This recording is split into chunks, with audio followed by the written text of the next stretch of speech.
I'm Phil Hellmuth Jr., and in this lesson we're going to talk about one of the most commonly misunderstood concepts in poker, pot odds.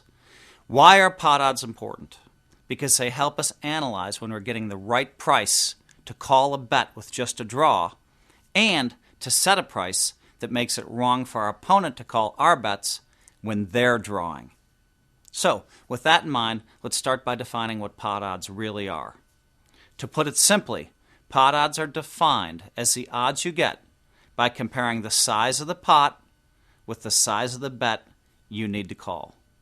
For example, let's say your opponent bets $10 into a pot of $90.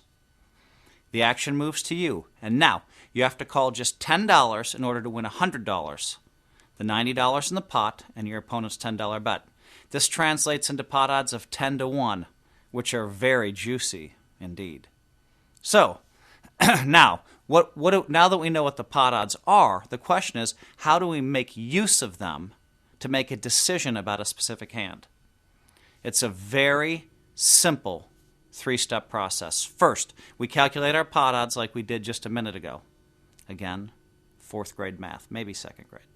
Second, we estimate our odds of winning the hand at the showdown.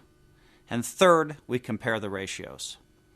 If the pot odd ratio is greater than our chances of winning the pot, we make the call.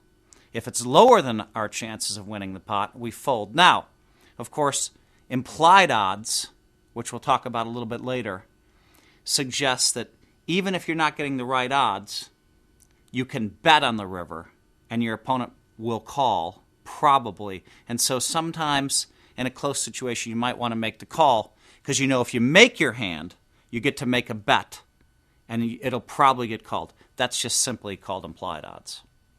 Now, let's take a look at an example of what I'm talking about, what I'm teaching you here. In this hand, let's say our hero, that's you, is holding the King 8 of hearts. And the board has come Queen, 10, 5, 6 with 2 hearts. With $1,500 in the pot, our opponent bets $500.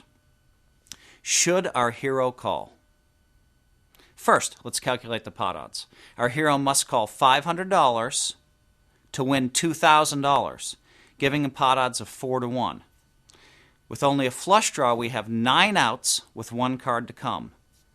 Basically, there's 46 unknown cards left in the deck, 9 of which are hearts, because we know your 2 cards and we know the 4 on the board.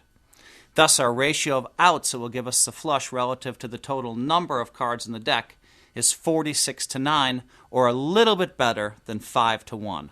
Since the pot odds of 4 to 1 is less than our hand odds of making the hand of 5 to 1, we can probably fold. We probably should not call the 500. Now, implied odds might make it a little bit closer. Now, even though the math here is indisputable, we do have to remember that we're making some assumptions when it comes to estimating our total number of outs. If our opponent in the previous hand had trips, one of our 9 flush outs would be gone. That's because, the 5 of hearts or whatever wouldn't do any good, meaning that we'd only have 8 outs instead of 9. Then, if we make our flush on the river, our opponent could still make a full house if the board pairs. In other words, don't make your decision in a vacuum. Something else about that is when you have the King 8 of hearts in that spot, you might actually hit a king. That might actually give you 3 more outs in some examples. So that would be 12 outs instead of 9. Anyway, when calculating your outs, give some thought to your opponent's range of possible holdings and adjust your number of potential outs to account for any of the dead cards. One final thing to remember is that tournament pot odds aren't always the same as cash game pot odds. In a cash game, you're always getting true odds, which means if you are risking $50 to $100, you're always getting $50 to win $100. You're always getting late odds of 2 to 1.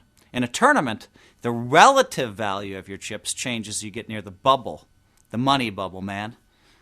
You want to cash. The bubble is not a good place to be. That means that maybe they're paying 28 players and you finish 30th.